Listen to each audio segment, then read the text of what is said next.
காய்ச்சல் வந்தால் நாக்கில் கசப்பு சுவை வருவது ஏன்? காய்ச்சல் வரும்போது சாப்பிட பிடிக்காது. ஏனென்றால் நாக்கு கசப்பு சுவையை உணர்ந்து கொண்டிருக்கும். இதற்கு மருத்துவ ரீதியாக நிறைய காரணங்களை விளக்கிச் சொன்னாலும் மனதில் நிற்காது. மனசு ஏத்துக்கிற மாதிரி ஒரு காரணம் சொல்லட்டா? இது உடல் செய்யும் தந்திரம் என்றால் நம்புவீர்களா? உண்மைதான். காய்ச்சல் வரும்போது உடலின் பாதுகாப்பு சக்தி கிருமிகளை எதிர்த்து போராடி கொண்டிருக்கும்.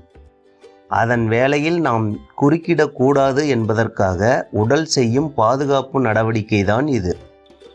என்னடா சொல்ற? எப்படி என்றால், தீவிரமான போராட்டத்தின் போது நாம் எதையாவது சாப்பிட்டு விட்டால் சண்டையிடுவதை நிறுத்திவிட்டு உணவை செரிமானம் செய்யும் வேலையை பார்க்க வேண்டும்.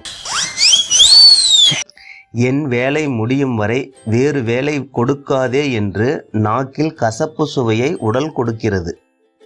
சிலர் வாய்க்கசப்பிலிருந்து உடனே வெளியே வர வேண்டும் என்று காரசாரமான உணவுகளை சாப்பிட்டுவிட்டு காய்ச்சலின் வேகத்தை மேலும் அதிகப்படுத்தி கொள்வார்கள். அவன் இன்னும் திருந்தல மாமா. காய்ச்சலை உடனே கட்டுப்படுத்த எங்கள் சிகிச்சையில் நிறைய வழிமுறைகள் உள்ளது. ஆனால் அதை உங்களுக்கு நான் சொல்லப் போவதில்லை. ஏனென்றால் காய்ச்சல் என்பதே ஒரு சிகிச்சை முறைதான். அதில் நாம் ஏன் தலையிட வேண்டும்? இயல்பாக விட்டுவிடலாம். Smart boy. நாக்கில் கசப்பு சுவையை பொறுத்து கொண்டால் விரைவில் காய்ச்சலில் இருந்து மீண்டு வரலாம். உடலின் ஆரோக்கியமும் சிறப்பாக இருக்கும். எச்சரிக்கை: நீண்ட நாள் தொடரும் காய்ச்சலுக்கு இந்த விதிமுறைகள் பொருந்தாது.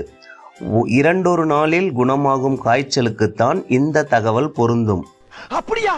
குறிப்பாக வாயில் கசப்பு ஏன் வருகிறது என்பதற்கான காரணம் மட்டுமே இந்த காணொளி.